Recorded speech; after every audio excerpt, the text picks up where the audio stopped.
really nobody understands. The state of California has what they call a loading order that we are all to follow. Excuse me, you don't understand zero net energy? Let's talk about this later. Okay. I do understand. I'm maybe taking a little bit of sideways jab at the state of California's definition. Okay. Which, if you could help me understand that, that would be wonderful. Because there is no such thing as zero net energy. Can you get to that later? Okay. This Okay. is a large topic. It is. Thank you. So Don't anyway, mean- the point I just wanted to make here is that in the state of California's suggestion to us of how to go about achieving this lofty goal of zero net energy, the first thing that we want to do is address ongoing building loads, minimize building loads, and that in essence is passive design. The last thing I want to say is this, that as in much of green building, the altruistic, good-spirited environmental benefits go hand in hand with financial benefits. Many of the measures that we would suggest in pursuit of zero net energy actually, some cost less, and the ones that may have an incremental additional cost often have significant payback periods. For instance, if you consider the example of adding $20,000 worth of insulation that might result in an annual energy savings of $2,000, that's a 10% return on investment. Now it's a purely hypothetical example, but if one can extend the range of time period, you can end up with some attractive financial benefits. And so saying, I turn it over to Andy.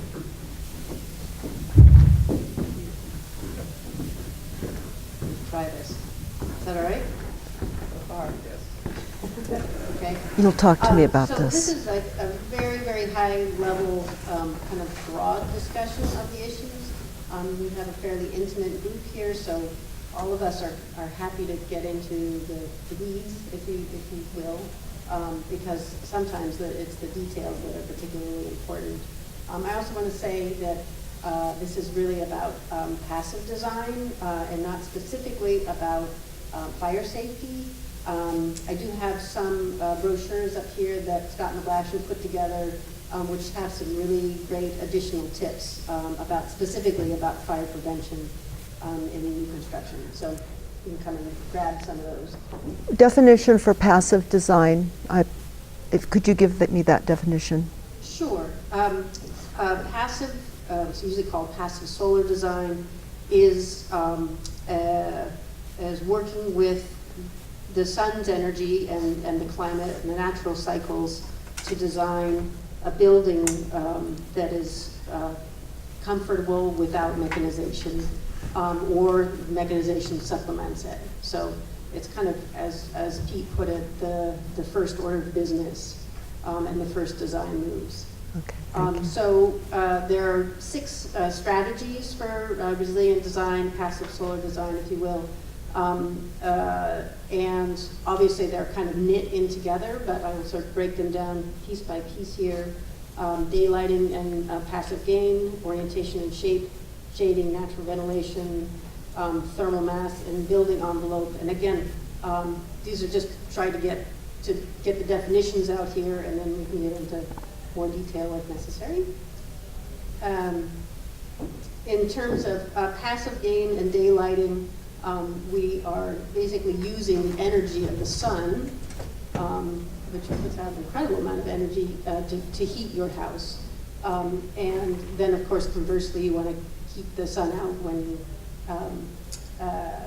you don't want to overheat it. And then daylighting which is a different goal, right? The passive gain is really about providing heat, but obviously they can go hand in hand.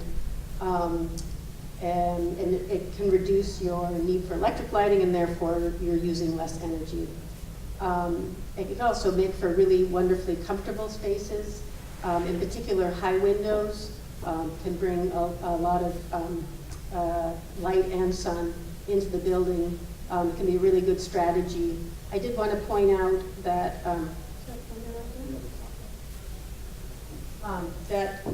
with clerestory windows, you can get winter sun in, but with some amount of overhang, you can cut off the summer sun, which is obviously much higher in the sky. With skylight, you get the sun in winter and summer, which is wonderful for daylight, but can really cause an overheating situation. So we work really hard to never have specifically a south-facing skylight, or if you do, have it very small and with a shade, because it can really cause an overheating situation very quickly. Let's see. In terms of orientation and shape, I think this is fairly basic. Most people know that you have a long south and north face, and you want to minimize west and east because the rising sun and setting sun can be really hard to control. And my experience in this area in particular is that in the morning it can be fairly cool and foggy, so that's not quite as important. But that setting sun and it's super hot in the afternoon, this is really, really important to control on the west side there. And then there's this diagram at the bottom. Oops, it shows 30 degrees on either side. That's generally a good rule that you can, obviously each site has its own contours, its own specifics. If you're within that range, it's usually pretty comfortable, and of course every site is different, so if it has to go the other direction, there's other strategies, but this is generally a good rule. And in much colder climates, having a lot of glazing on the north, again, is just a heat loss issue, so you will see a lot of information about having small windows on the north. Here it's really not that much of a problem. Again, I always worry more about overheating when the sun comes around, where the sun sets in this area north of west in the summertime, and you can get a little bit of overheating on that side. So that's just something to be careful about. Let's see, we'll keep going here. Shading just seems like a really, really critical thing. We have such a wonderful climate, and we live outside a lot of the time. Well, not all the time, but some amount of the time. But providing shading is just really a critical piece, because as soon as you let that heat of the sun in, then it's heating up the surfaces around it and then radiating it back at you, which is again wonderful in the winter, but in the summer where you already have hot air, it can exacerbate it, and it gets actually hotter than it is outside. So this is very basic overhang here, or an overhang on the building, creating shade here. These are louvers, which let sunlight in. And this is pretty good in terms of our area. A little bit more like 30 degrees gets you sun in this direction, and then we usually do about 70 or 80 in the height of summer. That's the angle of the sun. So just a little example here.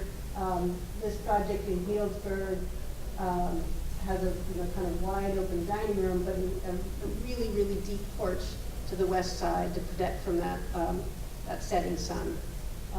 The south side has some overhang, but again, that's a kind of critical space there, and then also becomes a kind of outdoor space that you can occupy. Natural ventilation at a residential scale should not be terribly complicated.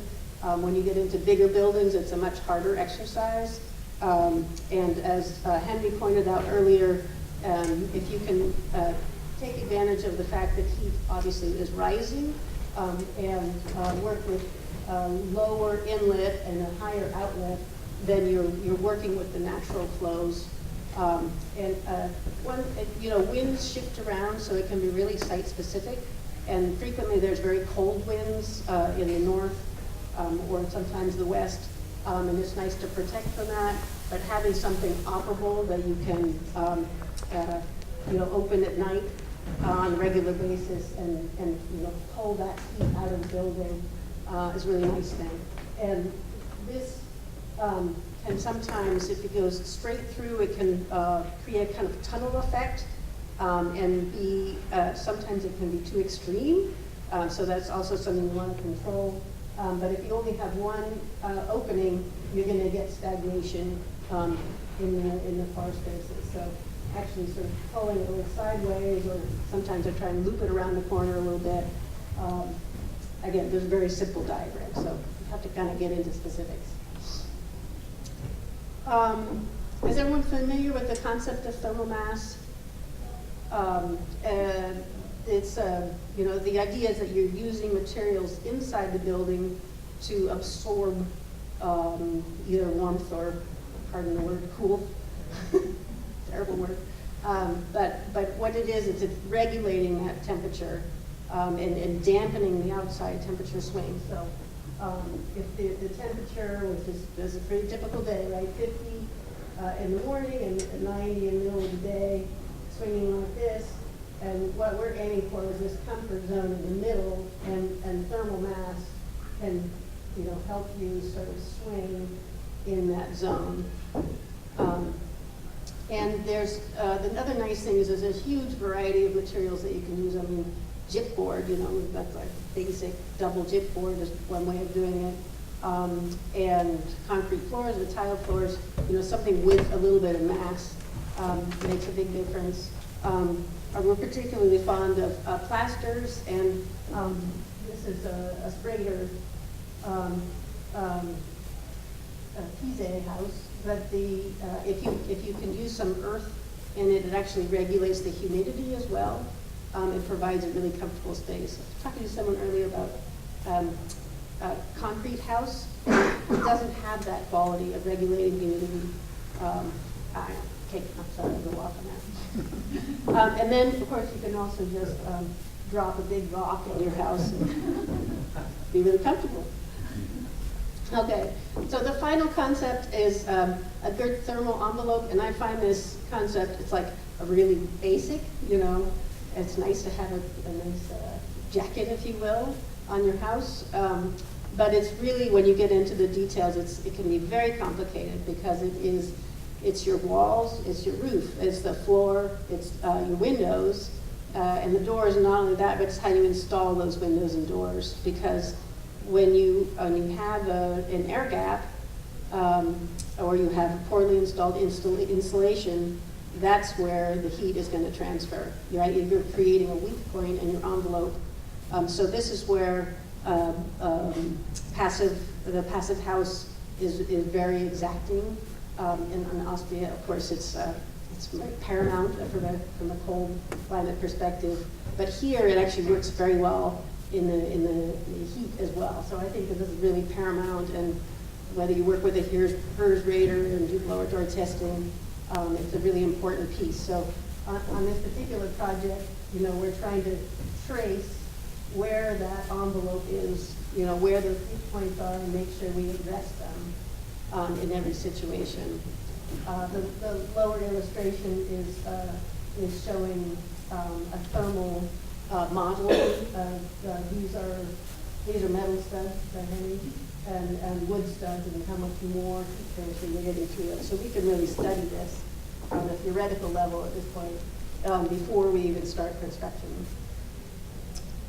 Okay, I have a couple of slides of a building in Palo Alto that is Passive House certified, and it's on a city lot. It's a 5-bedroom family home, with a kind of built-in senior suite, as we call it.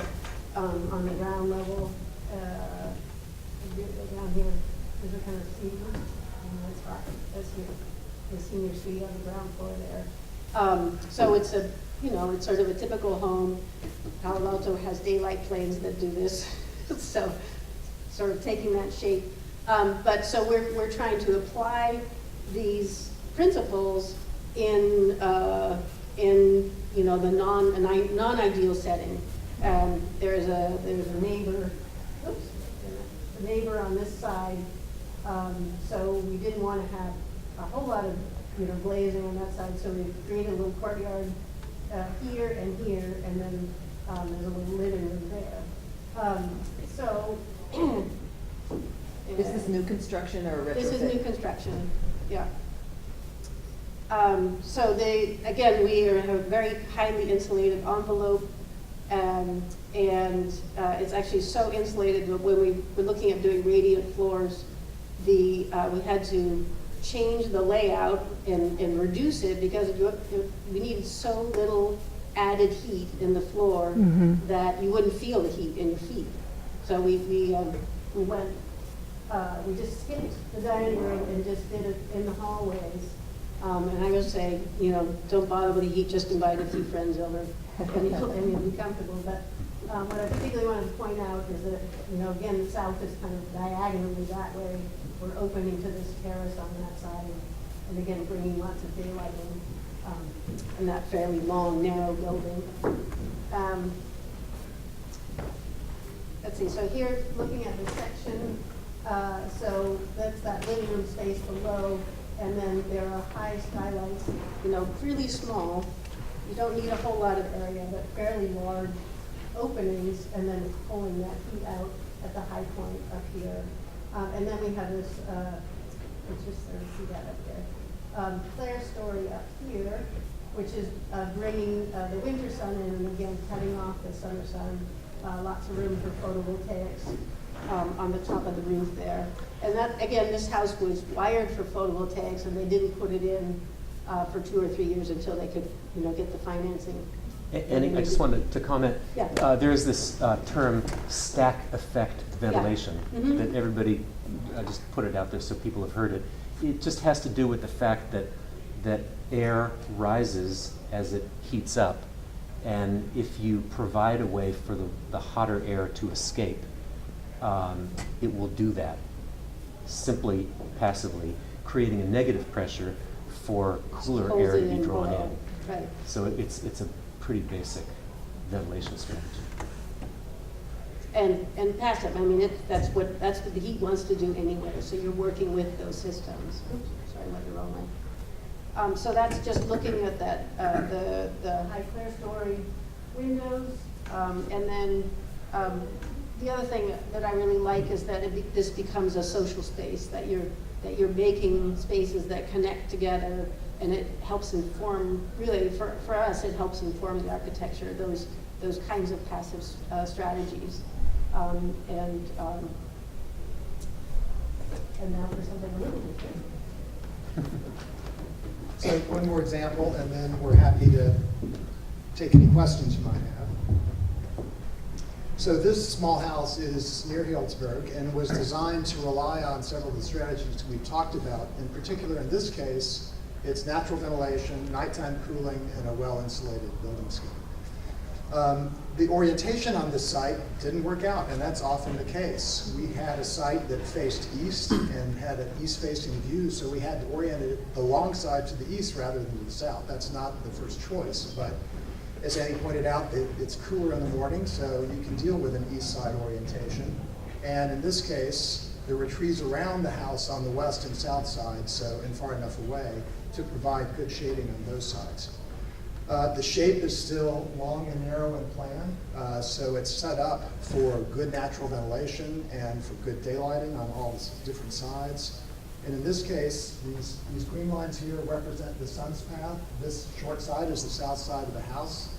And then the blue lines represent the sort of prevailing breezes, and that's what we're really trying to take advantage of on this particular house.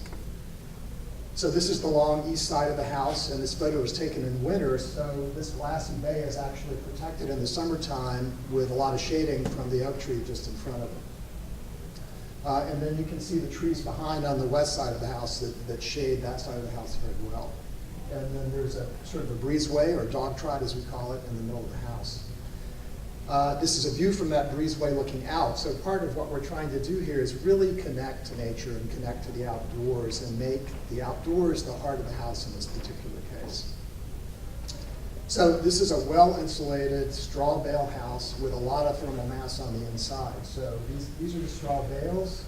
The walls on the inside are plaster, and the floor is concrete. So there's a lot of thermal mass on the inside of the house. The main thing I want to point out is you can do this just as effectively with wood framing. So don't think you have to have a straw bale house to do this. A wood frame house with a slab-on-grade floor and some external insulation can also stay really cool in the summertime, and you can completely eliminate air conditioning with that kind of construction as well.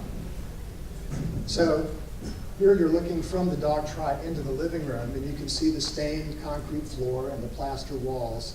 And that combination of thermal mass along with the insulation means that this building doesn't need any air conditioning, it doesn't have any, and it stays comfortable all summer long, even on the hottest days. So the nighttime cooling is an important part of the strategy for this building, and you have to work at it a little. All that means is that in the morning when you wake up, as soon as it starts to be cooler outside, or cooler inside than it is outside, you close the windows and just keep the house, all that radiant cool that you've developed over the night, inside the house. And then in the afternoon, as soon as it starts to get warmer in the house than it is outside, you open the windows and allow the natural ventilation to work and start cooling off that thermal mass. So it's pretty simple, really. And it's simple and basic stuff, but when it's done right, it really works. And it really works with this particular climate. This house also has some ceiling fans, so if it gets a little too hot inside, the ceiling fans are enough to make you feel comfortable even on the very hottest days. So this is a view from the dog trot looking toward the opposite way, towards the bedrooms. And from the glassy bay in the living room, you get views out to the Dry Creek Valley. And the southern side is well shaded, as is the west by the hillside. The material palette is really simple in this house and mostly fireproof materials, so it's stucco over the straw bale and cement fiber siding with the bay and a corrugated metal roof. The one extravagance on this house are mahogany windows. They are FS certified mahogany, which means they come from forests that practice good forestry, so they're doing less damage to the environment. And finally, a view from the north side, looking through the bedroom to the dog trot. This side opens out to its own private outdoor space. So it's a very small, simple house, and with that, we'll open it up for questions. So heating. This house is radiant heat in the concrete slab, so it's very, very comfortable kind of heat. And it doesn't take a lot it takes a little while to heat the house up if it's cold because there's a lot of thermal mass, but once you get it heated up, it stays warm with very little input. What heats the water? It's just a gas water heater in this case. It was done quite a few years ago. I think today we probably put an electric heat pump water heater in there to do, and it heats the water and it heats the radiant slab. For the concrete flooring, are you finding any alternatives that are less, I guess, energy negative, but still have the same thermal characteristics?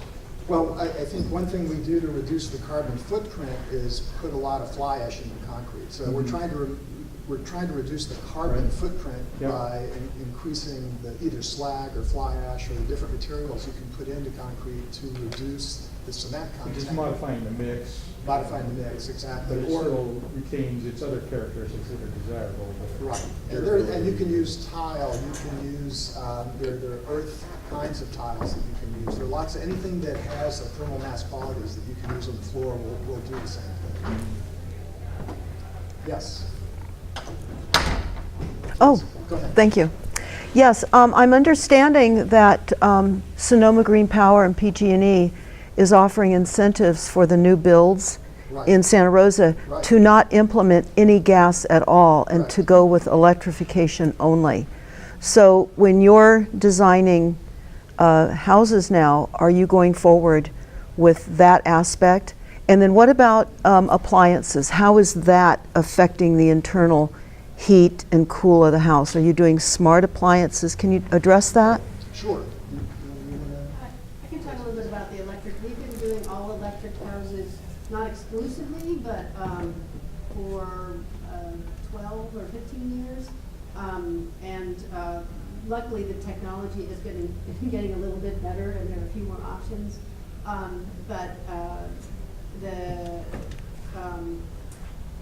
And the efficiencies come up with the heat pump quite a bit. But I think that, you know, if you have that as a goal, and from a climate perspective, I think it's a really critical piece that we don't keep relying on gas as an energy source. Then there's lots of options really. Usually the kicker is the gas stove. But I think induction cooking is quite wonderful, and we have lots of clients that use it and are very happy with it. Are you familiar with that? Yes, I am. I wanted to also just ask quickly, because we at one point the slide was indicating that there might be a cost savings of $20,000 in implementing insulation, but then maybe a $2,000 savings in energy use. And I'm wondering how that might be stacking up with the new rate hikes of Pacific Gas and Electric at their time of use, because they are massively escalating their costs. So it's certainly going to make additional costs to build look better, because Pacific Gas and Electric has heightened their costs so enormously. I mean, that's making an assumption.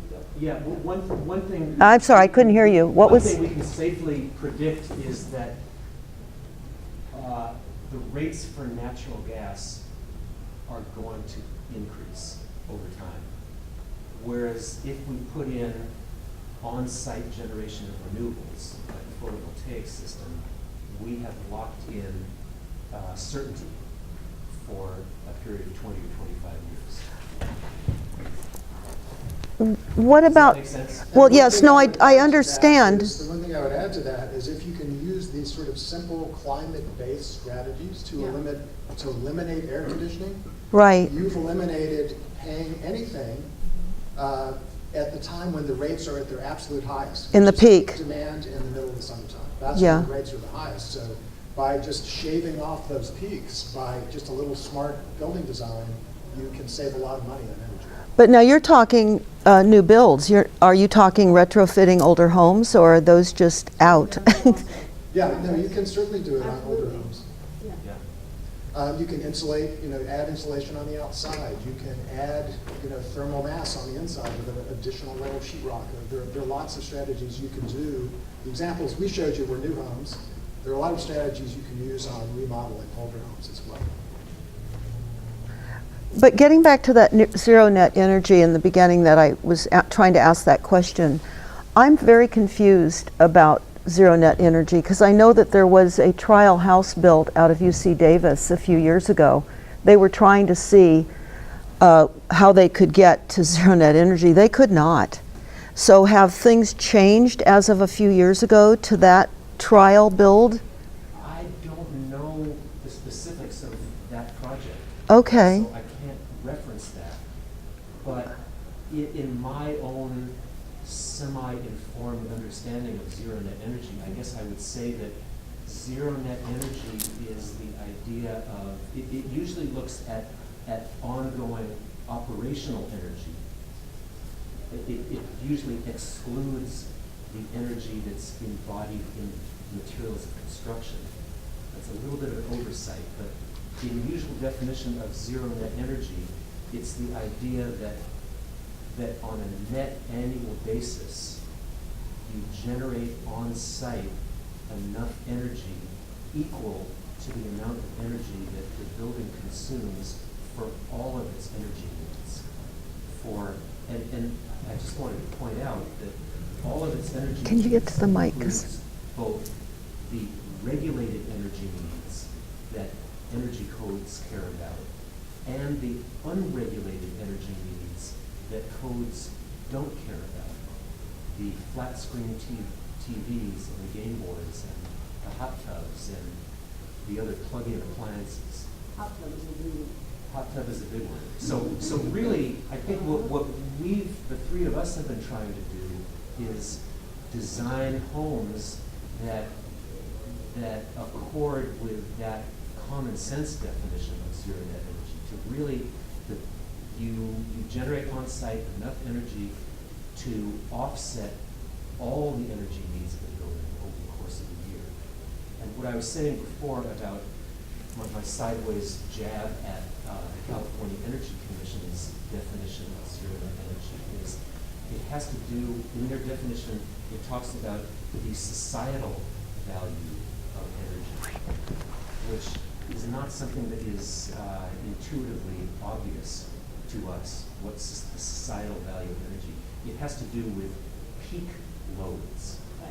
So a building that is designed in accordance with the next iteration of the California Energy Code may or may not meet that same common sense definition of zero net energy that makes sense to us. Does that make sense? Not too much, Yeah. but sort of. PG&E has its own definition of net zero energy. I'm sorry, what does? I could. PG&E has its own, and the Energy Commission has what's called time-dependent definition of net zero energy. That's very complex and hard to follow and hard to calculate. So it's much simpler to just understand how much energy you've consumed over the course of the year and how much energy you take from the grid and how much energy you put back into the grid. So with renewable energy, you produce more energy in the summer than you need, and in the winter, you take a little out of the grid because you're not producing as much energy. And if the sum of that over the course of the year is equal to zero, that is the definition of net zero energy for a particular house, sort of not even paying attention to the TDD definition, which is way more complex. And the New Buildings Institute, which is a nonprofit, keeps a database of actual net zero energy buildings, and you can look at that database and see all the buildings that have been verified to be net zero energy, and that's growing very rapidly every year. So while you had one failure, there have been many successes. Right. Right. Project Green Home, the home that I shared runs as net zero energy. Now, what about water? Is water a component then of the energy? Because everything is energy. So how would water play into that as well?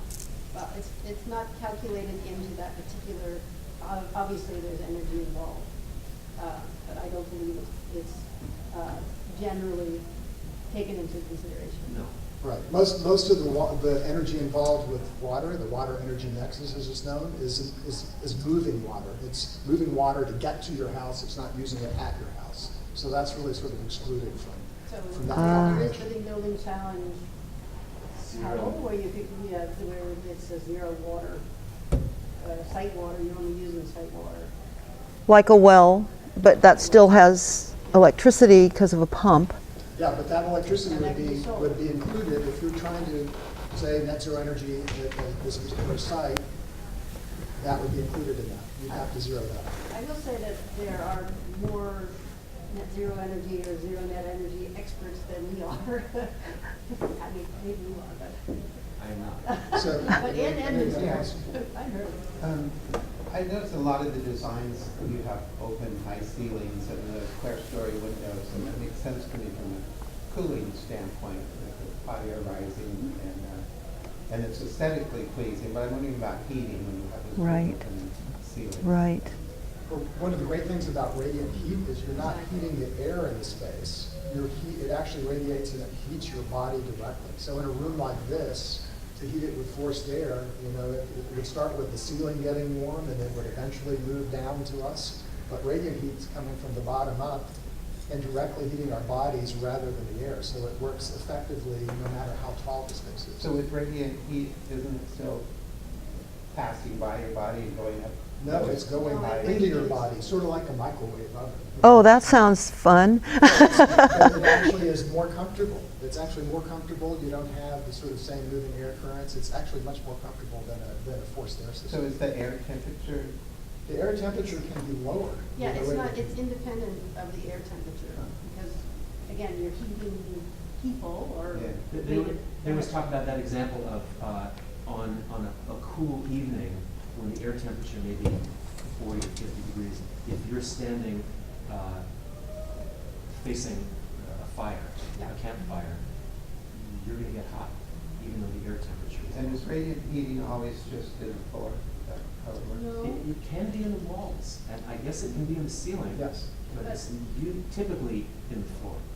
Yeah, you can do radiant cooling also, and that's where you would typically have a ceiling panel because the pool is gonna fall. That's different. Heated countertops are really nice too. Yeah, or benches. Yeah, Excellent. yeah. Yes. You were talking about wood frame structure and the thermal mass can be created in the wood frame structure, and you alluded to it sounded like concrete floors being part of that equation. I guess what I'm wondering is, with concrete floors, resiliency and comfort of walking on concrete and living on concrete is not as comfortable as what we have here. So what can be done? Rubber shoes. I'm serious. What? Or slippers, or rugs, or obviously you can have a wood frame floor, and then you can have thermal mass in the walls. I mean, sorry, maybe that's not obvious, but the thermal mass doesn't have to be in the floor. Okay. It's convenient in the floor if you've got windows, right, that it can the thermal mass can absorb the sun's energy and store it right there. But if it's, if it gets into the room, or if I had higher windows, I could get it onto my back wall and really warm up that wall, and that works well. I'm a huge fan of plasters because it's that, it only takes like a half an inch of plaster to give you some thermal mass. That outer bit is an important part of it. And radiant floors aren't really cold in the wintertime, so you don't have that part of the discomfort so much because they're actually quite comfortable to walk on. Right. And then if there's a place you're standing a lot, like in front of the kitchen counter, you can put a little area rug or something there to make it a nicer surface to stand on. And I just want to say, as a counterpoint, don't go away with the understanding that radiant heating and or cooling is a necessary part of passive solar design. It's Absolutely one, not. it's Yeah. one option, but not the only option. And in fact, you can design a passive house so tight that you don't really need much heat at all, and then you can heat it with just a little bit of electrical heat. Right, which is that's a cost benefit, right? I mean, you just put a tiny bit of heat in, these four here, just one. Annie, does that plaster on the interior walls, does that give the same earthen effect that you were promoting earlier versus concrete? Yeah, so when I was I did a project that didn't come to fruition in Tanzania, and they have these fabulous mud huts that you would visit, and they're just incredibly comfortable, very simple, sort of a thatch roof and mud walls, and this is so comfortable. But the chief, he lives in a concrete house, and it is just unbearable, unbelievable the difference. And the thermal quality, I think it's because of the humidity. It's not entirely, I'm sure there's some great explanation, but it doesn't regulate it as well, and it holds on to that heat, and it just sort of builds up, and maybe his windows are too good, I don't know. But there is a material difference between an earth plaster and just concrete from a comfort standpoint. Material. Yeah. You mentioned the fireproof house or fire-resistant house with the straw bale walls, exterior siding, cement-type siding like hardy board, maybe a metal roof. There were many houses in the recent fires that had metal roofs and the same type of siding. In fact, there are even complete metal buildings that were just completely destroyed by the fires. So straw being a material that can certainly be consumed by fire, how can you consider that to be somewhat fireproof? So when you build a straw bale building, you coat the bales with a plaster coating inside and out of one kind or another. In our experience, and I don't know how many of your projects. Earth. Sorry, earth plaster? Earth. Okay, well, I'm sorry. Earth plaster, but virtually all of our projects in the fire zones survived the fires that were straw bale buildings. We lost one studio.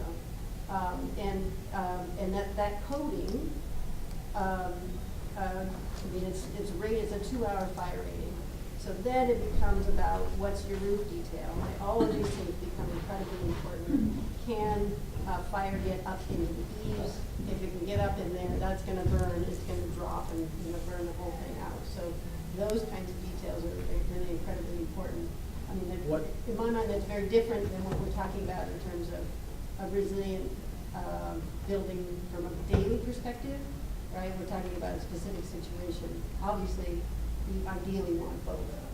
At what temperature does that plastic coating withstand being I've not seen melting where one it fail. will still retain its 2-hour rating? It's not plastic, it's plaster. Oh, thank you. Oh, I thought you said plastic. Oh, no. No. We can't hear you so well, but I understand. yeah. I saw the picture of that studio after the fire. Yeah. And all the wood was burned, everything was burned, except there were the straw bale walls that were fine. Probably there's no bale in there anymore. But they were standing. Yeah, I mean, if we had had different detail on the top, they might have survived. Yeah. My understanding is that the straw keep the fire from burning there because there's no air. You have to have Exactly. It's air, packed so fuel, tightly. and heat. And the other thing that a straw bale house does is that a lot of the houses exploded. And so the straw bale house slows down the heat transfer to the interior so it doesn't heat up as fast, and so you didn't have the explosion happening, right? So the explosion on the little 2x4 houses was, you heard, oh my God, it sounded like fireworks, or it sounded like propane tanks, but none of the propane tanks exploded, it was the houses. So, but with a straw bale house, you don't have that problem because the heat can't go through it easily. Yes. That's one of the things that actually I'm struggling with myself is all the architectural details that were highlighted are exactly the things that are not the best details for a fire-prone environment, right? The overhangs and the, I guess, inside corners, the dog runs. I love dog runs and the veranda kind of designs. But it seems like we have to start thinking a little bit differently about some of those details. And I was thinking that's an advantage of the straw bale because now your overhang can essentially be an internal No. shade, right? Internal. Well, because of the depth, so that same overhang you would have outside sort of now occurs partially inside the house, so it's not exposed to the same kind of fire effect of, burning up the wall and being This is a captured whole by the different overhang. talk. And I need a whole different set of slides for it. That's an interesting Because, question. I'm just gonna just say that our project up on Norbaum Road, which is in Sonoma, which burned all around it, Mhm. and that fire came up to the building, and you can see that the plaster actually changed color Yeah. because of the flames, but it had,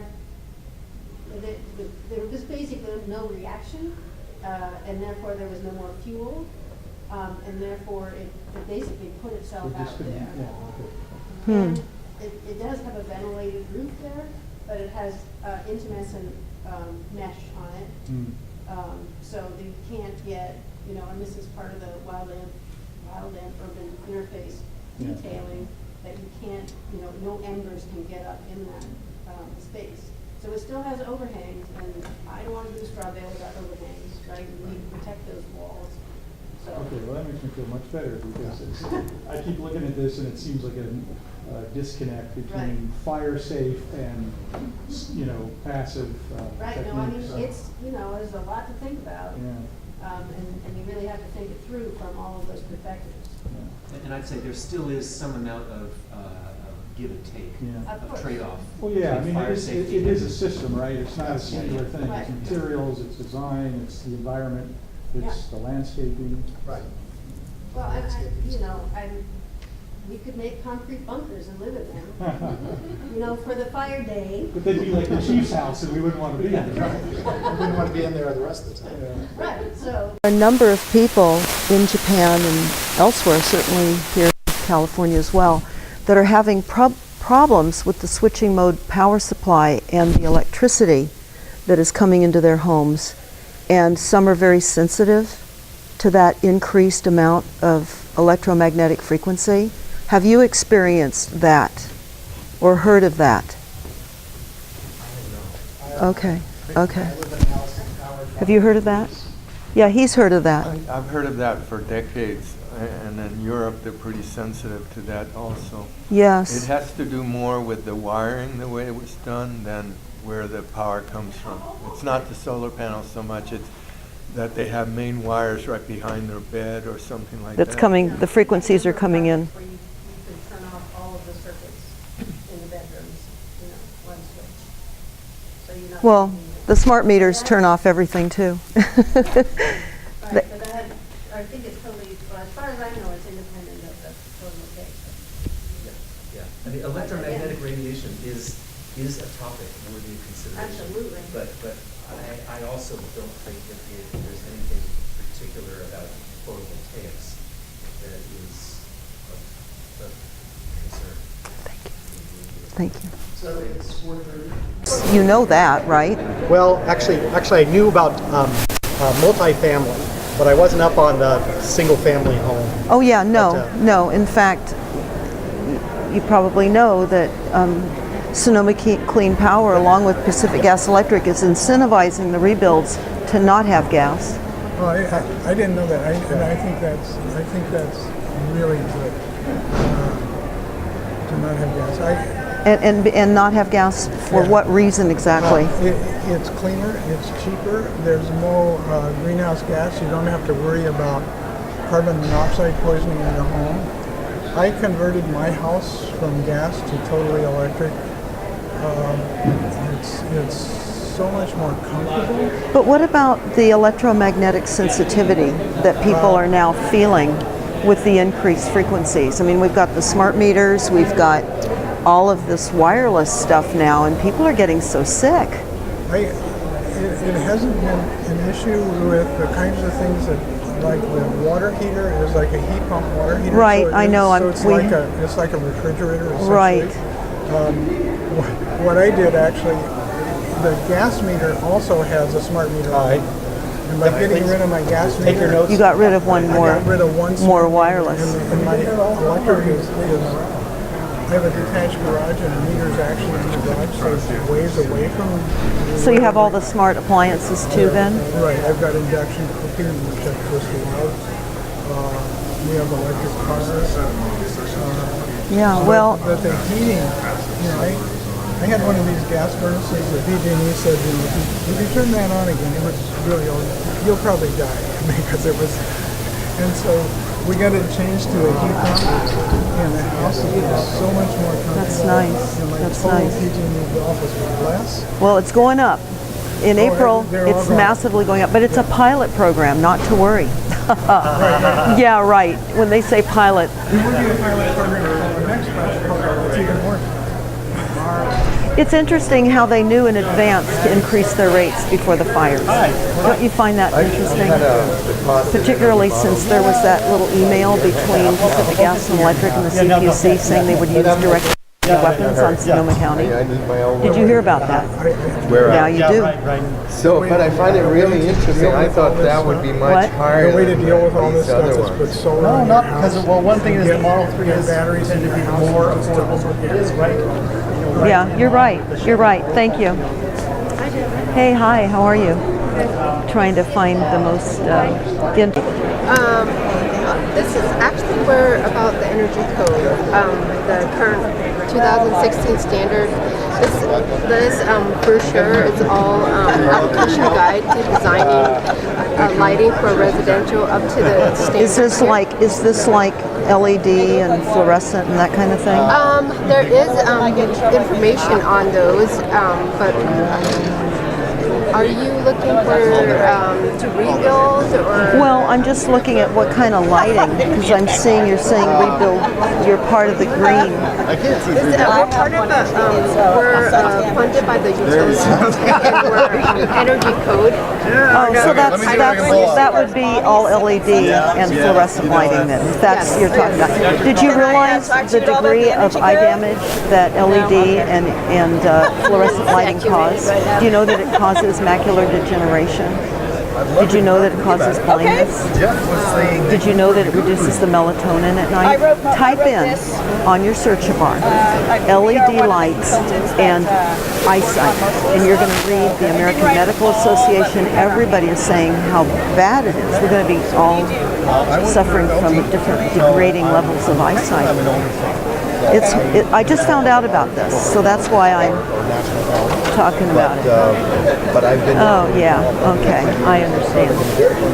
We're actually not really particular lighting. It's just to meet. Okay, so the codes require it. You got to wonder why the codes require lighting that degrade our eyesight. I am shocked that the latest update of CBEC and I know they are. And you're right, they are. What's the new code? That change. No. Yeah. Nobody told me. Well, no one told me either, and I had to go look it up, and I called them up and I went, is this for real? They're like, yeah, you could do it at stated efficiencies now. Now that's commercial only, not residential. Okay, not residential. So high-rise res and non-res. That's CBEC home. Okay. It's not there yet for CBEC res. Yes. Okay, but did they change the guidance though? Is it just the software hasn't been updated, or It's just the software updated, but they added the algorithms that take into account mini ductless split systems. No kidding. I am shocked. Yeah. So that's great. That is awesome. Because we're seeing a lot of mini ductless split system these days with multifamily. Of course. So, and people want to use it all the time, and so and they want to get some credit. Right. That was my argument. Is like, give us some. Don't have it for res, but I hear rumors, but it's always rumors that they're closer. Good. They're closer to figuring out what they're going to do. Okay. Well, that's actually I wanted to start poking some beehives and tell them, look, we need to get off the stick and get that done. It's been 3 years now. Now's the time to poke again because with 2019 really being coming quick. Now's the time. Poke more right now. Okay. I will start poking. Okay. What does this mean, the res? What? Oh, residential. So like the residential energy code. Yes. And so there's guidance for modeling all types of different systems that's produced by the Energy Commission. And so when somebody creates software, they have to follow that guidance. And there was some disappointing guidance given about 3 years ago. Basically, they decided that they didn't know how they wanted to model a mini split system, so they decided to model it not at all. Well, what it was is they felt Now, when you mean a mini split system, it's one type of a ductless heat pump. A ductless heat pump. Yeah. Okay. So, and there's Dicom. Do you guys have a booth here today too? We have one too. LG, Mitsubishi Electric. There's a couple of booths to check out that equipment. It's really great equipment in terms of heating and cooling using electricity only. So if you have PV, it's a great option. So gas is really out. I mean, that's what I'm hearing. Well, it depends on your choice. My issue with gas it's not in the 2030 or 2020 plans in the cities. It is not. Yes, it is. It's not. I'm sorry, but I'm very involved in that Have you looked at the Santa Rosa 2020 plan? It says electrify only. They can't do that. They're preempted by federal. They cannot say that. They can incentivize it. That's what, and they're doing that too. Yeah. Okay. Interesting. But I mean, that's where it's heading. Well, it is because they only want infrastructure in place. I mean, when we burn gas, we are, causing issues with greenhouse gases, but we need a better infrastructure in place before we can say all electric. But we can do stuff with using equipment that has high efficiency minimum loads to get there, especially if we have more on-site solar options to serve that type of equipment. Yeah. So by infrastructure, you mean like a range of choices Yes, of equipment, a right? range of choices, community level, utility level, Yes. and do we have the ability to put energy back and forth on the grid? Because that's our issue we have right now. Right now. Yeah. Oh, so transferring that energy. Exactly, because transferring energy, it takes transformers, and transformers get hot when they're moving energy. Right.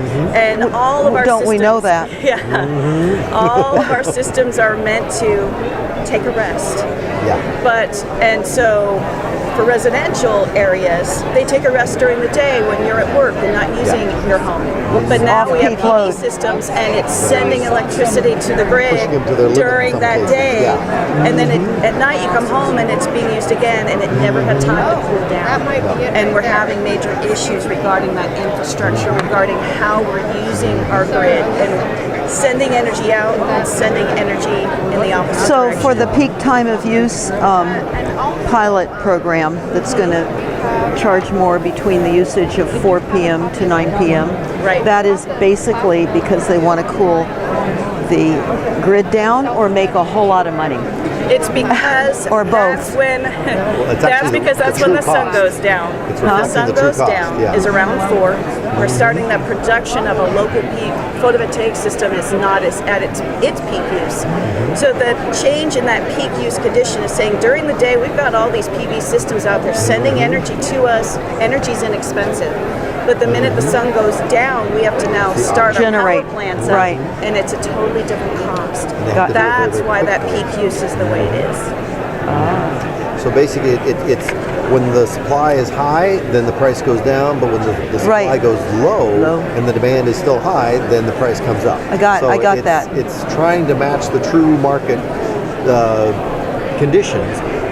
But we've never had that before. We always had a meter that just spun ones that only could do Only one a few rig. times a day. And that was the better ones. Yeah. The old spinny one, it didn't do anything. It just told you on a monthly basis what you use. So Right. So there was no at time of use. They could Exactly. not tell when you were using it. Even though that was the reality, you couldn't meter it, so you couldn't charge for it. That's exactly right. And now with the smart electronic grid, ones, we can. yeah. But then, of course, the flip side of that, while that might serve increasing populations and so forth with greater use, of course, what we know is that that's adding untold frequencies to the space, and we're all susceptible to getting quite ill. Right, and that's definitely something that is being, it's really interesting and then looking at do we have then neighborhoods that don't have that type of systems and infrastructure for people who are sensitive to that. But then We don't have that. We don't. But No. do you start segmenting? Do you start creating these segments? You can't, and I'll tell you why. I'll tell you why. Because Pacific Gas and Electric is deploying right now all of the LED lights, and they want them dimmable. So that means more transmitting in the environment. They're throwing in all these individual things, like these little multiple. Dimmability doesn't have to be through something that's transferable. It can be done through Wi-Fi, like you're saying. but Wi-Fi is energy. Wi-Fi is Wi-Fi. I mean, But it's it a can also weaponized be done frequency. through It's a controls weaponized at frequency. The fixture. How so? Wi-Fi, they use it in military for microwave weapons warfare. Microwaves are in general, yes. Yeah, yes. they're a weaponized frequency. I mean, why is everybody talking individually about systems that have not been equated to human health? And yet you go and you ask for an environmental impact study on the studies related to not affecting people, animals, or plants, and they don't have them. Well, it's not been historically tested, no. It's tested now on us. Well, it's used on us, but nobody's tracking the results. Yeah, So- they are. They are. They are. Who? They are. Who's testing? The military knows the results of microwave weaponry and frequencies. Yes, but very, very high energies. Very, very high energies. What do you think compared 5G is going to be? What's 4G? Look at all the independent. to a couple of watts. Huh? It's a couple of watts. I mean, a microwave Now, oven who are is you with 1,000. that you- I'm with LG, but I'm an engineer. I'm a mechanical engineer. So I understand that there's And then concern checks about out online energies, because, and actually even a cell when you're phone in putting Montana, close to your ear It's deadly. it imparts energy. We don't know yet for sure if it is dangerous. Yes, or we if actually do, because back in December of 2017, Okay. the Department of the California Department of Health issued an advisory. Okay. They were caught hiding the studies that showed that it caused failing health, and including cancer. They got busted. You can type that in. Okay. Type that in. I'll check. California Department of Health warning not to sleep with them, not to have children under 10 use them. And so suddenly you start looking at that and you think, why do they hide it? And because we've now become addicted to our cell phones, the dopamine effect in our brains, we're not going to give up something that's pretty toxic. It's pretty wild, this reality that I find us moving into. The LED lights now that are a requirement through the Department of Energy. Do you know that they cause irreversible sight damage to our vision? Type in LED lights and damage to our eyes. You will find that it reduces the melatonin at night. So who did this research? The American Medical Association. Okay. IEEE. Okay. Okay. IEEE has a paper out Okay. wanting. Is it because of the blues? Is it like on most screens and things they have a high blue frequency? It's the LED. It's because the frequency or the light, the light, LEDs tend towards the blue. Yeah. and all of the LED, the flicker rate. Do you know that they say that 1 in 1,000 people will have seizures? It reduces the melatonin. Okay. And IEEE wrote a paper hoping that the Department of Energy would not require all of this lighting throughout the country. IEEE wrote this paper? Type in IEEE facts about LED lighting, and you will see that warning from IEEE. And the only reason I stumbled into all of this was I was at a meeting, and PG&E was offering LED street lighting. Yeah. And between you and me, when a company is orchestrated by Rothschild, which is what Pacific Gas and Electric is. Okay. I mean, if you type in Pacific Gas and Electric and Rothschild, Are they a major shareholder? well, they're on the board. Okay. They're on, and Then, they're also on the board of Southern California Edison. But I tracked that through Edison International. Yeah. And so Rothschild is basically in control of all the utilities across the country. Which is why our energy grid, our electric grid, hasn't been hardened up against an EMP. I'm just saying. I know this sounds kind of crazy. It's out there, but it's you know. But there what are is many happening things. is out there. But trust me. If there's data to back it up, that's the bottom line. And IEEE is I used to go to IEEE meetings, and so they're a pretty reputable organization. And So type in IEEE LED facts, something. You're going to find it. IEEE and LED would be enough. Yeah. And Stanford might be a good one too. They're saying the lighting is bad. Who else? Stanford, IEEE, American Medical Association. The blindness. You type in like the American Blind Institute. Okay. They're cautioning the headlights at night. Seniors aren't able to drive at night. No, I've noticed that some of the headlights are really hard. That's harsh. LED, and it's causing our. There's two types out there. Well, that are really bright all I and hard know to is look that at. the ones that hurt my eyes are the ones that are not. That they're worried about. Okay. Yeah. Okay. Interesting. Well, I got some research to do this weekend. And you do. I could give you a whole lot more, but we'll stop there. I gotta eat the apple one bite at a time, right? Yeah, I'm supposing then. No, I won't hit you with that one. I won't hit you with that one. It's way too big. I don't want to end up passed out in there. Thanks. Is Jeff available? Intermodal structures, we have a building design classrooms in school, but we can adapt it to be a temporary housing unit. Okay. We have our first customer. We're going to put this 1,000 square foot house on our property while they rebuild the main house. Yeah. I'm going to take it away. I'm sorry. No, that's okay. I'm just listening. So we're going to need power in that building. Okay. So is there easy way through PG&E? Yeah, so rather than let going me through see. the straight engineering group or new service or I think this temporary? is so I'm an architect and do energy. This basically tells you how to call for power setup to a new home. So I would say start with that, and I would. Okay, so, you know, okay, so I'm understanding this. You can't restore power until there's been a rebuild or repaired. Okay, so you can't restore power then if they don't have notice of occupancy. I would agree that that's how I would read that as well, or that, that the building inspectors have said the structure can be occupied. There are 324 homes in Fountain Grove that have benzene poisoning to the water supply. Benzene poisoning to the water supply. You're aware of that? No, I'm not actually. So. Okay. Well, all I can tell you is that the city has said they would issue building permits, but not occupancy permits. And as a builder, I would never have ever thought, when I was given a building permit, to think to ask, are you going to issue an occupancy permit? Think about what's going to happen to these poor folks. They're going to get strung out on using all of their insurance money to get as far through the rebuild as possible. And if they fall short, which they might if they don't have a lot of cash, and then they go to get a loan, and they can't get an occupancy permit. Oh, that's crazy. I thought so. I thought so. Boy, I didn't know about that. Now you do. It is crazy, and it's really disturbing for these people that have already been traumatized and lost everything.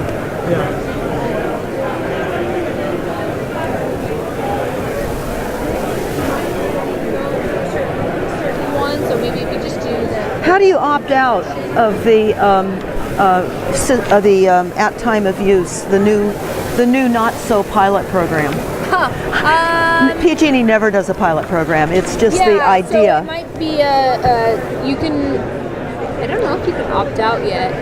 I think you'd have to call our normal 1-800 number and ask them to do a rate analysis and then see how it's going to impact you, and then you might be able to opt out. I don't know. Well, who would want to be billed at time of use if you didn't have to be billed at time of use? Some people can shift their energy, like do your laundry in the but morning. if you don't, if you've opted out of a smart meter, then you're not billed at time of use anyway. Oh, you still have interval reading data meters, so we do have old interval meters, and we can still read at an interval time. So the original analog meters, the original, not the new. I believe even Smart. the original, we had analog, like where we can read time of use, I think. I'm pretty sure no. Okay. Yeah, I'm pretty So sure you no. have an original. Well, I know many that do. Oh, okay. And so there would never be an opportunity for them to be billed at time of use. So they wouldn't even want to be on the program. They might not even ask to be on the program, because what would be the point? Yeah. I don't know that answer. So I think one thing to understand is the CPUC is actually the body that's saying utilities need to move customers to time of use. No, I know. So that's, so PG&E is doing a pilot of 150,000 people in the service territory as the first group. Residential, yeah. That's a pretty big pilot program. Yeah. They always announce everything kind of like it's a test. Well, that's not, to me, that's not very big compared to the millions of people we have in the Bay Area and that they service. That's a really small, not to take PG&E aside, but that's a very small sampling.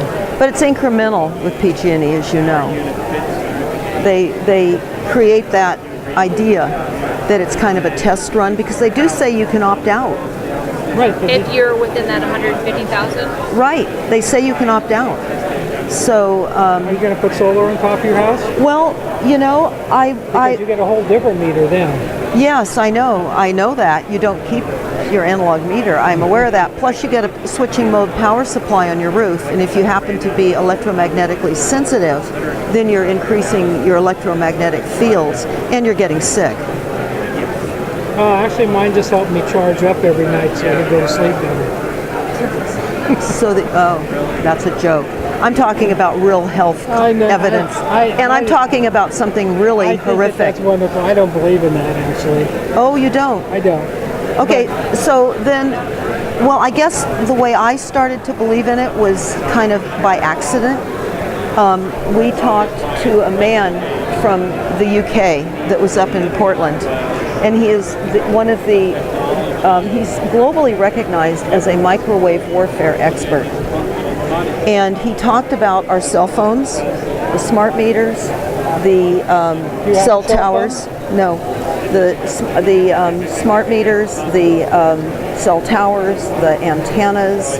Now the 5. How about the computers? They have to be wired in order. You can't use wireless. But that's a whole nother topic too. I mean, we're bathing ourselves in energy that we as a human species have never been bathed in before. And the resonance of our bodies is so out of sync with all the frequencies. People are getting sick and people are complaining, like we were talking about. Do they have an area for electromagnetically sensitive people? They don't. Yeah, different people have different sensitivities, so yeah. But it's like the canary in the coal mine. Right. And they deserve to be recognized, but they're not. They're being rolled over. That's a concern. Yeah. If Rothschild were not part of PG&E, I'd feel a whole lot better. Okay. You know who Rothschild is? I don't know what you mean by that. Rothschild, the company Rothschild is, they're literally the foremost money controllers of the world. The Rothschilds, several hundreds of years, through generations, they've been in control of the World Bank and all the money. And when they're affiliated with companies, I'm concerned because they are brutal. They are concerned about money and not people. And I know many people have told me, type in PG&E followed by Rothschild, and he sits on the board. Just a little factoid. All right. For whatever that's worth. I'm seeing that this solar setup can be set up off roof, which is what we would need. I know so many people that are affected by that switching mode power supply that's adding to the frequency in their homes, and they're getting sick. So ground mounts are a great option. Yeah, okay, that's what I was interested in. Or on top of carports. Yeah, if you have a carport, that's a great place for it. Would it kill my chickens? On top of my chicken coop? It might. So the way that it works... Huh? It's a living thing. Yeah, I get that. It is. The way that it works is there's a fall-off curve that's based on distance cubed. So as long as you're 18 inches away from it, you almost have no EMF that's coming from it. It's just when you're in that 18-inch range when you are a little bit more susceptible to it. We actually just built a system for my aunt out in Sebastopol, and she's really... And that's a problem. Yeah. So she doesn't have a smart meter or anything like that. Right. And now, when you put in a solar system, that's another thing. I'm hearing that you have to then convert to the smart meter. Is that not true? There are ways to get around it. How do you get around it? You have to have a digital meter. So your analog meter goes away. I was talking with a client about this today. It's amazing. So that if you have an analog meter, an original analog meter, the one that spins. So, but if you're having it off your house, why can't you just put on a digital meter there and keep your analog on your house? Well, that's how it will be. That's how it will be. Oh, so you can keep your original analog on your home. That's correct. Build this off to the side. And have a digital meter here. Yep. So my aunt who lives in Sebastopol, they didn't want to speak smart meter, and we were able to give them their solar installation. The only consideration with it is for interconnection to PG&E, you have the option between 3 different options. There's the traditional option, which would have a little bit more of that and includes a smart meter, so we're not going to talk about that one. It's the smart meter. The second one is a cell line. It's kind of a hybrid between the two, but you do still have a little bit of... But a cell line is still wireless. Exactly. So it's still amplifying the negative frequencies in the environment. Exactly.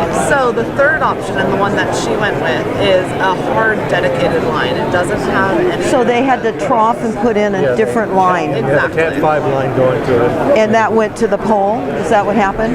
It connects into all of the infrastructure. Okay. Now, on another So can you write your name down on here?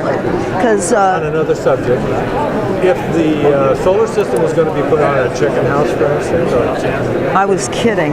I don't want sick understand. I'm chickens just- or radiated eggs. I don't need them parboiled before I decide to boil them. but let's just say that you were going to do that. Okay. Here's the issue. The county is going to want to make certain that the building that we put things on Is wait say that again. It's a permitted structure. In other Okay. words, we can't just stick them Set it on anything. top of a. Oh, okay. So let me ask you, if this is built and it's not really a structure, it's just No, on a this frame. is a ground mount. We build the structure and set the panels right on it. So, okay, so that's not a permitted structure. That is a permitted structure. Oh, they want to squeeze us for every dime they can. Every dime. But we do take care of all of that for you. Yeah, that's We'll pull the included in the permit. cost of that system, is us going and getting the permit for it. But what I was saying is that I've had a situation where somebody had an old barn, been there for 100 years, not permitted. I We understand. had to reverse engineer the building, come up with a set of plans, submit them to the county to be reviewed, and then they would accept with an engineer's stamp that this building would support the solar panels. I just And a lot of engineers would be hesitant because of the extra give load. them enough money. Isn't that the they'll truth of the design world? anything for you. That is so sad. Well, that's the benefit of going solar. You can finally have a little bit of control over things. Well, yes and no. I visited that huge, it's not a solar array. What do they call that outside of Vegas? It's like mirrors or something? That's called concentrated solar. Okay, so still solar, but concentrated. Exactly. And then I saw an article that after the engineers designed and had that thing operative, that it was performing under 50% of their counts because of the overhead fog, vellum, airplane stuff. Did you hear? Do you know what I'm talking about? I did hear about that, absolutely. So there's a number. Because we have that overhead stuff Yeah, too. well, I think what Janice was talking about control is that if you're generating your own electricity, you have more control about what's going on in your life. No. And if you're buying power from PG&E. I agree. And that's, yes, I absolutely agree. Because when I found out that Rothschild was involved with PG&E, I'm horrified. Did you know that? Yeah. It's sick. It is. It really is. There's It's no very option. sick. But the beauty is we finally have an option to do something. Okay, so about it. now is this, do you have a stapler? I don't, unfortunately, but I also put my phone number right here for you. Okay, so where are you located? We're based out of Nevada. We also have well, a- you're not far. Exactly, not far at all. Okay, so I could call you, we could get a quote. Okay. Okay. I'm usually the one who answers the phone too. I'm not going to be there Monday or Tuesday, but then I'll be there on Wednesday. And if you'd like to fill out, I think we should quote the cost of yourself. yeah, I'm not going to be picking up in Big Sky. I'm going to Montana. I want you to have a good time in Montana and no cell phone because that'll kill you anyway. I ended up interviewing Barry Trower from the UK when he was here a few years ago in Seattle trying to help a school keep smart meters out. And he's recognized as one of the global experts on microwave warfare. And that our cell phones are weapons of frequencies, that they are causing massive illness and damage to our biological structures. And I believe it. It's not good stuff to have near you. Huh? It's not good to have near you. You really want that 18 inches because. But then you've got the smart meter. Then you've got your new smart appliances. Then you've got cell phone towers, and then you've got LED lights that are very toxic. I just learned about that recently. I was stunned on how it diminishes our eyesight. It causes macular degeneration and cataracts. And the flicker rate, 1 in every 1,000 people has a seizure. So then they medicate. Type in LED light eye effects, and you will be stunned. As I only learned about this because my city had a meeting, and I was attending it on another matter, and they had PG&E there offering this free program on deploying, they use that word deploy, their LED street lights, dimmable. So dimmable means frequencies in order to dim it. That makes sense. It's everywhere. Anyway, we're most definitely interested in being more off-grid and more sustainable because it's kind of freaky out there as far as I'm concerned. We're happy to help you out. Do you want to fill out one of the forms? We can also give you a call directly. I'll call you. No problem. Yeah, okay. Thank you so much. Absolutely. We've been in business for 35 years. We're 100% employee owned, and there's a team of 50 of us. And we have a service team, we have a design team, we have engineers, and it's a great company. Okay, good. Well, have fun in Montana. Thank you. What was your name? Barbara. Barbara. Nice Yeah, to so meet I'll you. call you. Thank you. Thank you.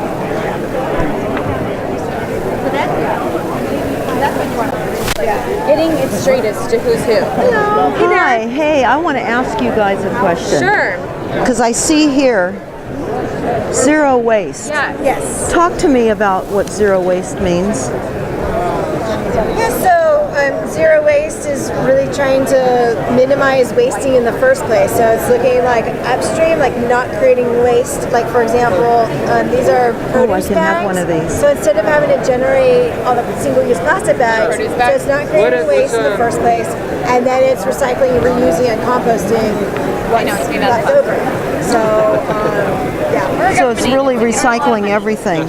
Yeah, and thinking about the whole life cycle of a product, and if it has to be, if it's toxic or has to be landfilled, let's redesign it so that we have an option at the end of life of that product. Still have produce bags in the grocery store. Okay, so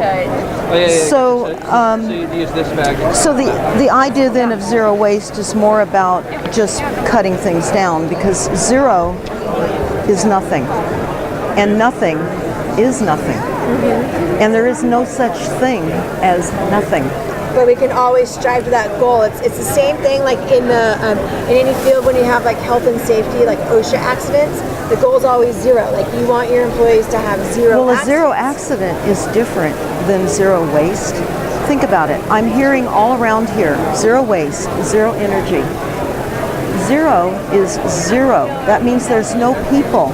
Because when I looked at the Department of Energy website about zero waste, he said there is the only thing about zero waste is aiming for zero. There's no such thing. Energy is not created in a vacuum. We're all energy. Everything is energy. There's no such thing as zero. Well, I think the thing we're trying to accomplish with zero waste is zero waste into the landfill. So that's not to say that we're not going to have composted material or recyclable material, but we want to get away from sending things to the landfill. So what are they going to do with all these tons and tons of toxic debris that they're hauling out of the burn areas? Over 50% is going to landfill. For wineries? No, for the fire debris. Oh, the fire debris. What'd you say? Over 50% is going to landfill. Where's the other 50% going? Some of it's going to recycling, some of it was actually hazardous waste, so that has to be incinerated as such. And then, so the part that was recycled is the concrete. It's getting recycled. Metal, so right before, now the concrete, because I've seen them removing the concrete.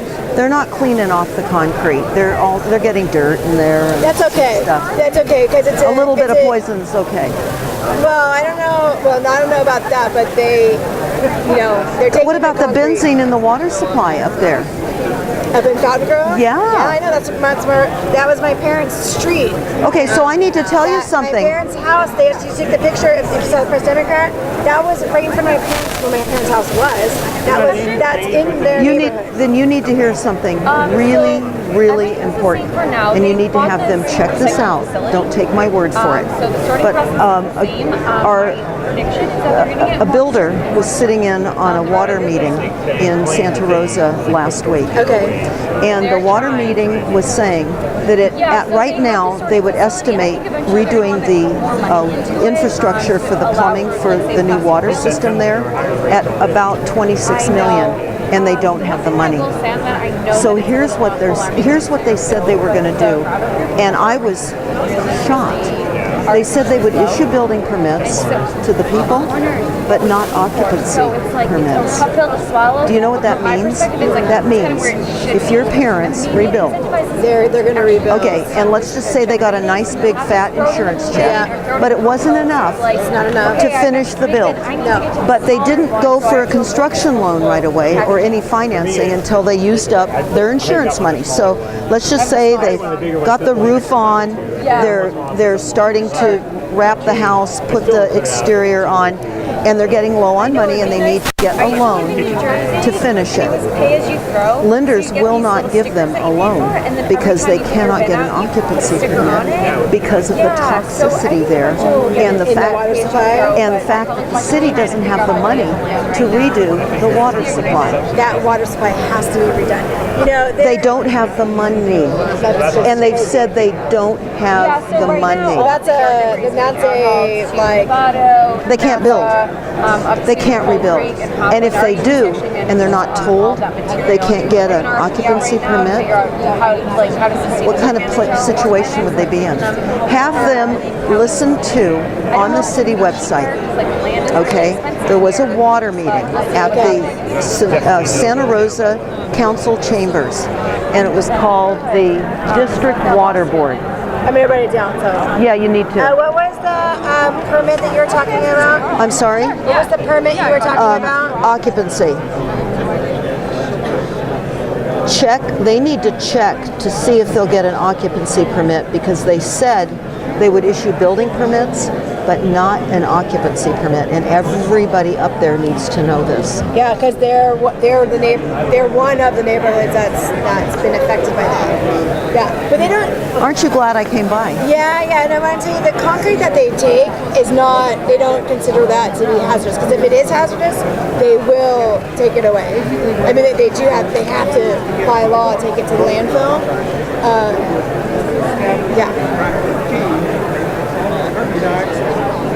Well, thanks for asking good questions and really thinking about this.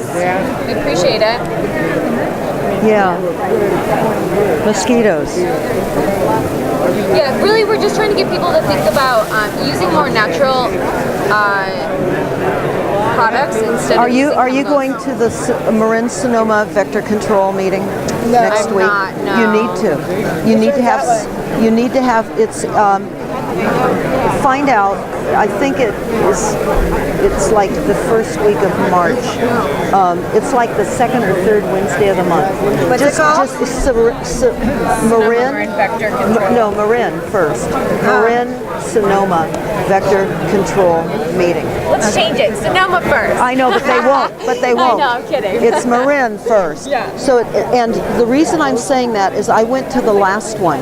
They canceled February, but I went to the last one, and they said because of the scooping out of all the lots in Coffey Park and all the removal of the foundations and so forth up in Fountain Grave, excuse me. Yeah. They're divots, and so with that first rain, a week or two after the fires, there were all those pools of water, and they said that it was breeding a lot of larvae, and they were very worried about West Nile virus, and they might spray us. Over the toxins. So we need you guys there, please, to talk about safe. Yeah, and we all need to talk to our local government officials. If it comes to that, we need to let them know, like, that is not acceptable. Do you think they're listening to us? Really? You show up enough and No. get enough support. No, they don't listen. What city are you in? The cities are all incorporated. Right, I know. Okay. Do you know what that means when? Yeah, I work for local government. I know. Okay, so do you know what the hiring of consultants is and all those citizen advisory groups? Have you seen those? You know what I mean? Yeah. Okay, they bring in these advisory leaders, and in order to be on an advisory board, I asked to be on the water advisory board, for example, and they told me the only way I could be on the advisory board is if I agreed to the decision of the majority. I would have to agree in advance that I would not have any other viewpoint. Wow. And I couldn't be on the board because I Do you, could. you can show up to the meetings though still, right? I do. Yeah. Good And for I'm you. all over YouTube on those meetings. Good. They don't listen. They don't listen. Keep up the good work. Well, I am. More than you realize. I will tell you that right now. But there is no such thing as zero waste. Wasting zero. Huh? Wasting zero. Yeah, there's okay, so I want to just tell you this. I will tell you this because maybe you haven't seen it. Have you, and it's related to the Climate Change Paris Agreement, and I only just found it, and I was really upset for a few days after I found this thing. I will tell you that right now. It's called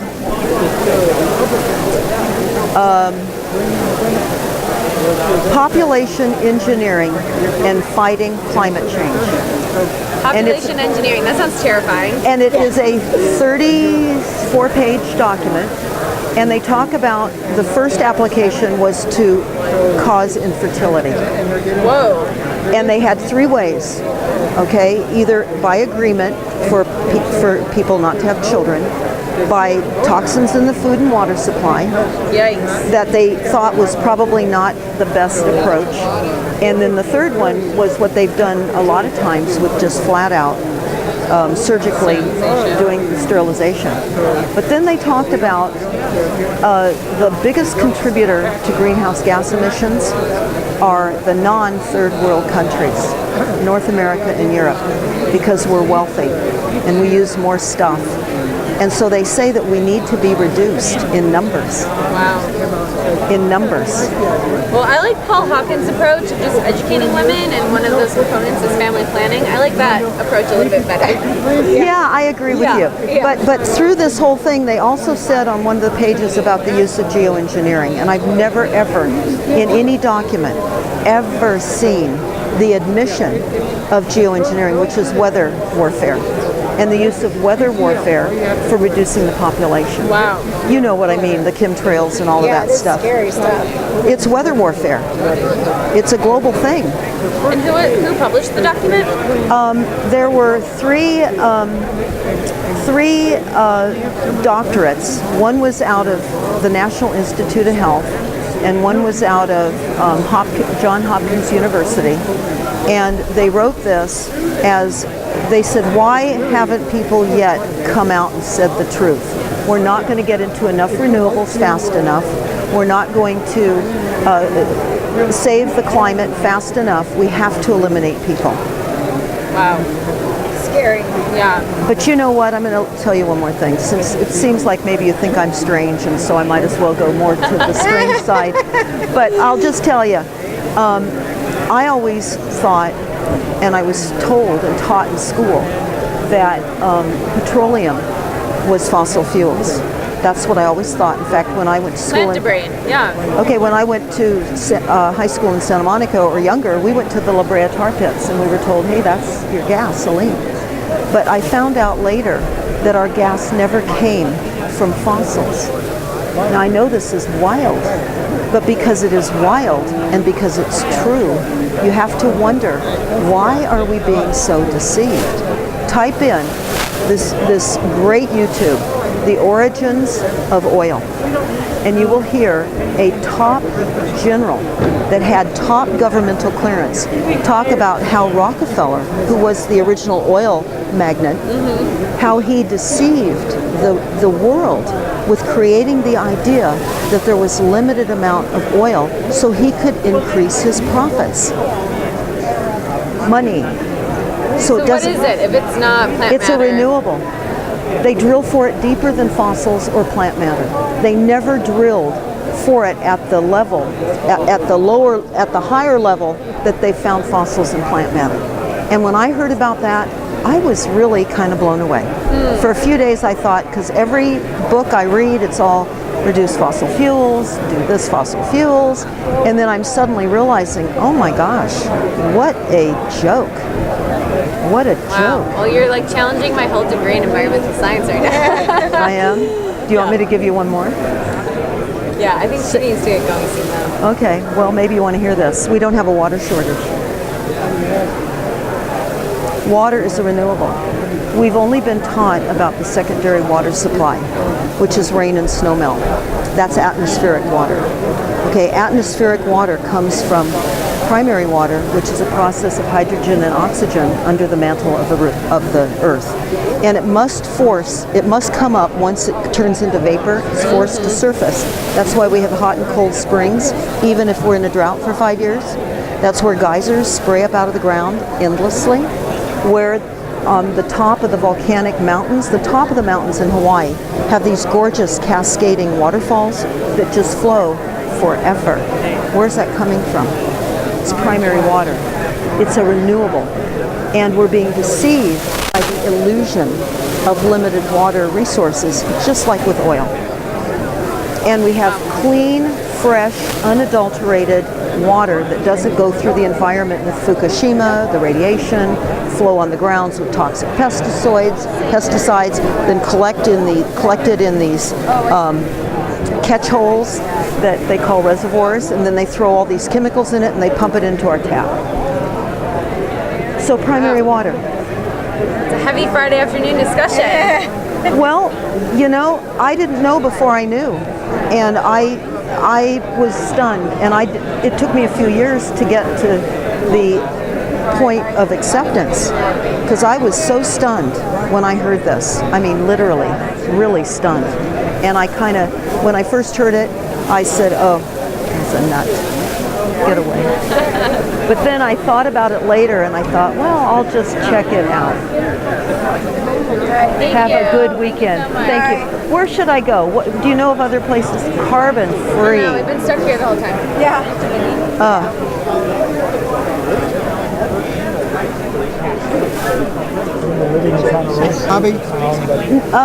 No, explain. Carbon free. Carbon free and dividend, simple solution to best hope to solve climate change. What we're looking at doing is getting a bipartisan vote that would give us the ability to tax the carbon dioxide, that comes out of the oil, the coal, and the gas, whether it's fracking or just natural gas pipes. And they pay a tax of starting with $15 a ton of carbon dioxide that they produce. So that all goes to the Treasury, and then we turn it around and it goes back to the households as a monthly check. Do you think that anything that goes through the government ends back in our hands? I haven't seen it yet. You what? I was just saying, anything that I've seen go into the government for our benefit never seems to make it back to us. You know, it just doesn't. This is part of, that's why we need to have a bipartisan vote. And if we don't have a bipartisan vote, the other group gets into power and they change it. So we've spent 20 years, it doesn't happen. So that's what I've found. It doesn't happen. Yeah. But I know, I mean, the best hope to solve climate change, as many people at the recent Paris peace talks have said, is kill off a lot of people. Yeah. Did you hear me?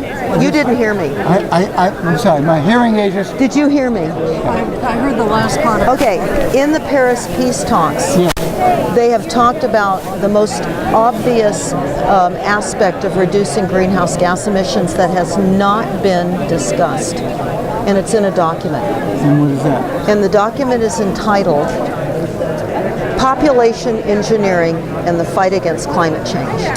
So I read that document.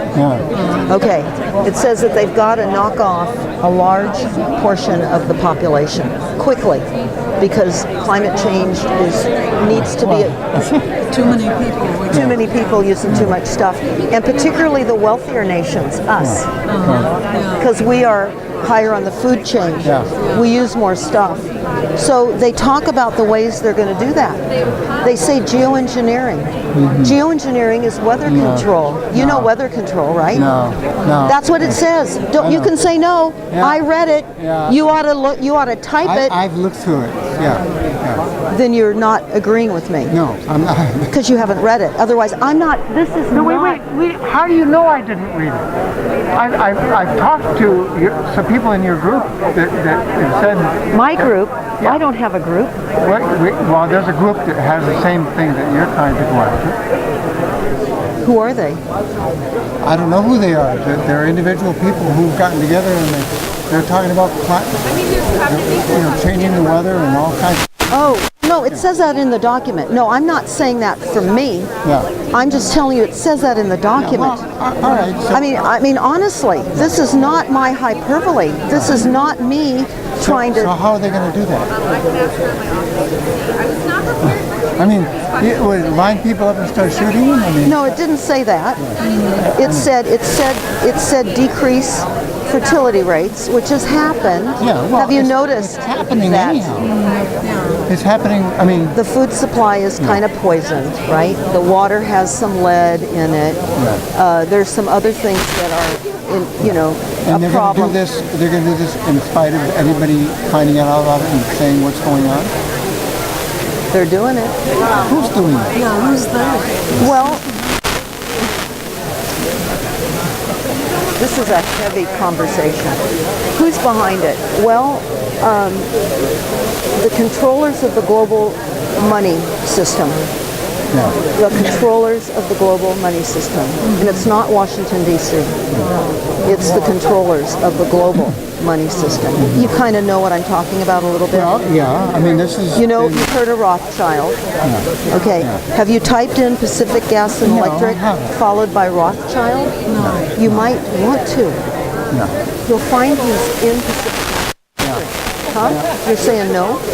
No, because this is something that...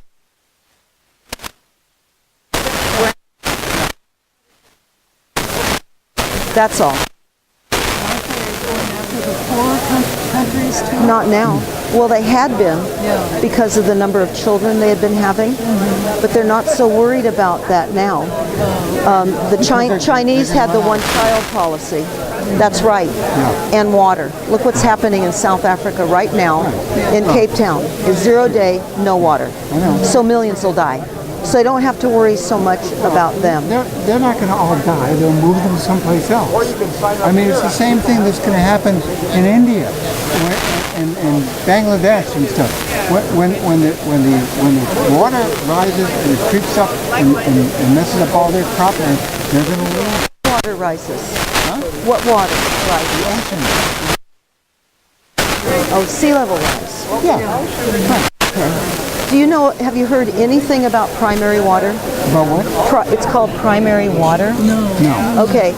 We've been only taught about the secondary water cycle, which is rain and snowmelt. Mm-hmm. Rain and snowmelt is the evaporation of the primary water supply, which is created, it's a renewable. Water's a renewable. Yeah. It's not a limited resource like we've been taught. Okay, I was fooled. Okay, and it's the process of hydrogen and oxygen converging under the mantle of the earth. It turns to vapor. When it turns to vapor, it must surface, and it will do so in cracks and crevices. It's why after the Napa earthquake a few years ago, a lot of the dried, parched creeks started to flow again with water. It's where hot and cold springs continually bubble up out of the ground, even if we've been in a drought for 5 years, where geysers spray up out of the ground. Where does that water keep coming from? Yeah, deep underneath the earth. And it's a renewable. We're not running out of water. We're being deceived into believing that we are. And I think that is a travesty. And that is not the legacy I want to leave my grandchildren. I don't want my grandchildren to believe in false reality here. I don't want them to think there are too many people using too much stuff, because there is a lie going on. And many people can kind of feel that things are really sideways. They just can't kind of put their finger on it. Look up primary water. Check it out, because that's amazing news. It's really good news. In fact, when the United States and the EU went and blew Libya off the map, remember they just obliterated Libya. They blew up what was called, and you can type it in, the Great Man-Made River Project. Muammar Gaddafi used his oil resources they found primary water when they were digging for oil in the North Sahara Desert. And so he built over years and billions of oil revenue that the Libyan people made from their sales of their oil. They built what they called the Great Man-Made River Project, a system of plumbing under the desert's sand that gave free water to 75% of the Libyan villages, and that was blown up. And the people They blew it up. We blew it up. We threw the country into a humanitarian crisis. Check it out, please. Okay. Primary water. If you're interested, we could give you a call when we're having another meeting, and you can come and. Oh, you're not. Okay. All right. Well, where are you from? Okay.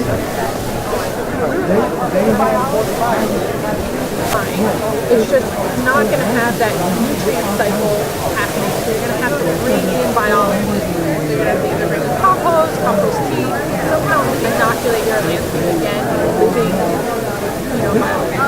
So can fully be done. And then the bigger issue, what you mentioned too, is the toxicity of the burn and the chemicals that went into it. And the city won't. I mean, you think you're going off on things that shouldn't be. They've already found benzene in the water supply. I know. Yeah. And then I was told also arsenic by the county or city. I think you were at that last meeting. I was. You've heard me ask questions, I assume. Probably, yeah. So that's why. Are you the one with up there that has the benzene? No, but I want to tell you a story about that once you get through with this, but I want to hear this because I'm interested in this. Well, I'm getting so frustrated with everybody because they don't want to listen to you. Yeah. And I'm afraid that things are going to happen years down the line, that. So that's why containment is so important. So where we know that there was toxicity. So, there was a structure. Well, there's supposed. But there was all the ash and all the soot. There is no, in the entire burn area, we're poisoned. Yeah. Look at all the chemicals. So then, so a lot of those native plants actually act as filters and actually bind up, like mercury can get bound up in a lot of our native grasses and reeds and rushes that grow in our creeks. So really making sure we have healthy plant systems, especially along those waterways, any drainages, any creeks, anything like that. I can't even get the person that's in charge of those waterways to even call me back. But another thing I heard too, and tell me if you heard this as well. I heard that you shouldn't be watering landscaping because of the poisons, because it's driving the benzene into the water table. And so what about that? So my understanding for the benzene is primarily from the plastic culverts that were up in the Fountain Grove area because they burn directly into the water.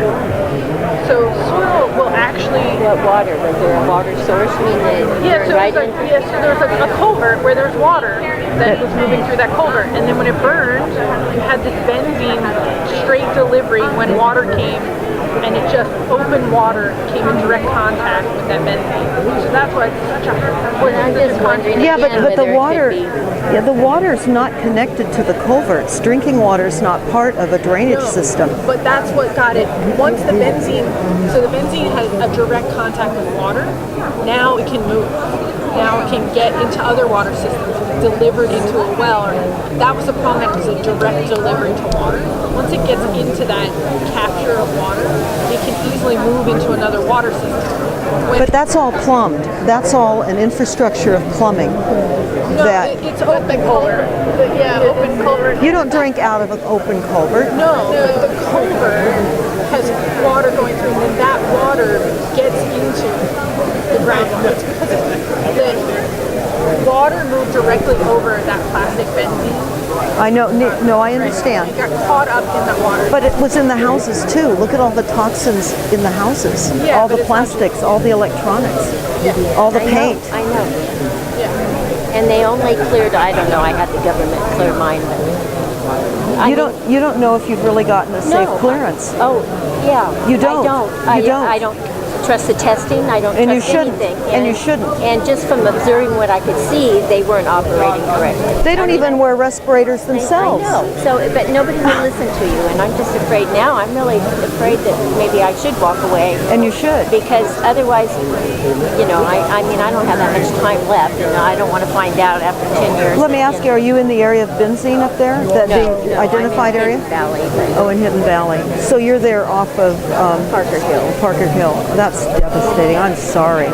My kids are a block from there. Their houses were spared, but many of their school friends. It's horrific. Horrific. But, you know, no, I don't even think a lot of the people that are rebuilding, I hate to squash their, you know, to even ask them, you know, I don't think they thought of this. No, they have not. They have and not. They have kids. I'm sure they must, you know, that's what they're thinking. They want to rebuild, get their lives back to. But I just, it's a toxic waste site is what it is. It's really a toxic site. And UC Davis has got a study now for 2 years on the health effects of all of us. They've asked for volunteers. But who can get through the, you know, the city just refers you back to the government and they were worthless. But, you know, I asked who's supervising them, you know, and I know they don't want to take any responsibility. I mean, I've already sent emails to the mayor and the Well, that's pretty useless. Yeah, I mean, they don't listen. I've been to a lot of meetings since because I've been very concerned. And if you go through this rebuild process, it may take years, and then find, you know. I mean, the mortgage companies. This is what I found that's concerning, is because the toxic levels are not yet fully known, but it's suspected. Mortgage companies are not going to be wanting to finance against the possibility that their mortgage could be tied to a toxic site. As soon as we find out something, we're all going to be, you know. Why do you think so many people are selling right now? Are there a lot of them? There's a lot. Are they actually selling? Well, they were, and then the benzene became the front story in the paper, and so a lot of them fell out of escrow. So I was telling everybody they've got to demand a second and third lab report, because we don't know how much of all of this could even be a land grab. And they didn't, you know, they only cleared where the foundation, basically. You know, at least I did from the start, I thought it was going to be more.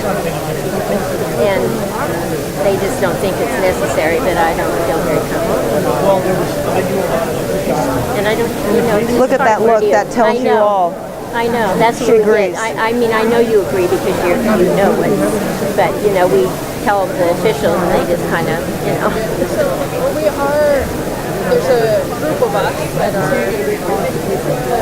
a mix of agency and for-profit, not-for-profit, and just kind of group of people put together called Watershed Collaborative. And we are working to put a report together, pushing it to help kind of make better decisions around the fire.